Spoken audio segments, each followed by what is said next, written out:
दुष्ट का अन्न खाने का। और पता है हमारे इतिहास में 2 बूढ़े बड़े हुए हैं जिनकी पुत्र वधू की लाज उनकी आंखों के सामने दाव पर लगी है। एक पितामह भीष्म और दूसरे जटायु।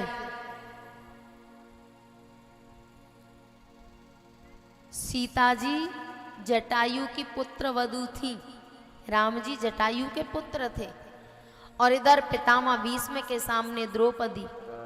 पर दोनों में कितना अंतर है। पितामह भीष्म राजसी भोजन करते हैं लेकिन दुष्ट का दिया हुआ, तो उनकी बुद्धि इतनी खराब हो गई कि वो निर्णय नहीं कर पाए कि क्या करूं। और जटायु गीद अधम खग आमिष भोगी गति दीनी जो जाचत जोगी। प्यारे खान पान बिल्कुल खराब, मांस खाते थे, लेकिन परमात्मा ने उनको कौन सी गति दी जिसको योगी वृंद मांगते हैं। जन्म जन्म मुनि जतन कराई और अंतराम कहे आवत नाही। प्यारे पितामह भीष्म राजसी भोजन करते हैं, महारथी है पितामह भीष्म, और जटायु के अंदर कोई सामर्थ्य नहीं है। कुरु वंश के हैं पितामह भीष्म, और जटायु जंगल में रहते हैं। लेकिन दोनों के जीवन में जब परमात्मा आया तो कितना बड़ा अंतर है।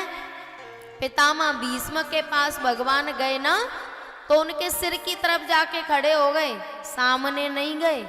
और जटायु के पास जब राम जी पहुंचे हैं ना तो राम जी ने गोद में भर लिया जटायु को। जटायु की पंखों में जो धूल लग गई थी ना, उस धूल को अपनी जटाओं से साफ किया है।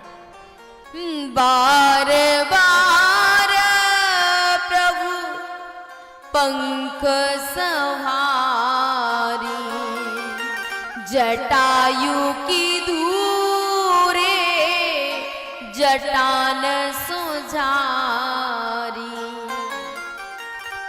पितामह भीष्म के शरीर से स्पर्श तक नहीं किया, हाथ नहीं लगाया ठाकुर जी ने, दूर खड़े हैं, लेकिन राम जी ने गोद में भर लिया।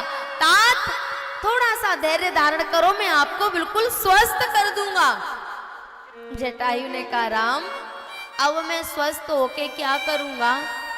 अरे मेरी आंखों के सामने आप हैं, मैं आपका नाम ले लेके अगर शरीर को छोड़ूंगा तो मुक्त हो जाऊंगा, और भविष्य में ऐसा मौका फिर आया नहीं आया, और मुझे क्या चाहिए। और पितामह भीष्म ठाकुर जी से हाथ जोड़ के प्रार्थना करते हैं, सदैव देवो भगवान प्रतीक्षताम् कलेवरं यावदेदं हिनोम्यहम् प्रसन्न हासारुडलोचनोल्लसन् मुखाम्बुजो ध्यान पतश्चतुर्भुजा। गोविंद मेरी आपसे एक प्रार्थना है,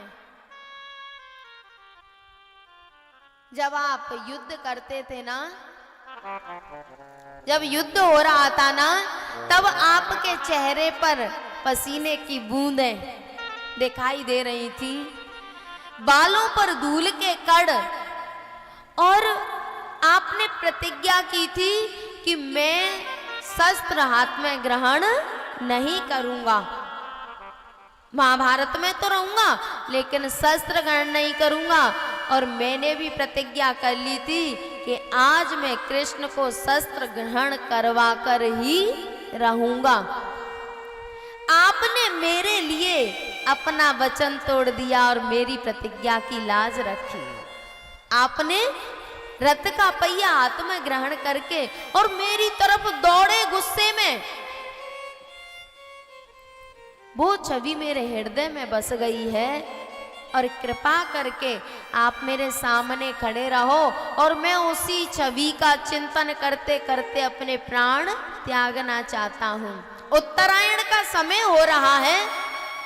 पितामह भीष्म को इच्छा मृत्यु का वरदान था। बोले उत्तरायण का समय हो रहा है और मैं अब शरीर को छोड़ना चाहता हूं। प्यारे, पितामह भीष्म को इच्छा मृत्यु का वरदान था। इतने बड़े महारथी थे और देखो भक्त भी जटायु से ज्यादा थे। अब आप बताओ, महाभारत जैसे युद्ध में युद्ध हो रहा है, असंख्य राजा महाराजाओं की बलि चढ़ रही हैं और पितामह भीष्म काय के दर्शन कर रहे हैं? ठाकुर जी के चेहरे पर पसीने की बूंदें हैं, बालों पर धूल के कण हैं और ठाकुर जी प्रसन्न चित्त रथ पर बैठे हुए हैं। कितने बड़े भक्त होंगे। इतने बड़े भक्त होने के बाद भी भगवान ने उनके शरीर से हाथ नहीं लगाया। और जटायु पक्षी था, मांस खाता था, लेकिन गोद में भर लिया। क्यों? ये जटायु आज पितामह भीष्म से आगे कैसे निकल गया? क्योंकि प्यारे, जो परोपकार करते हैं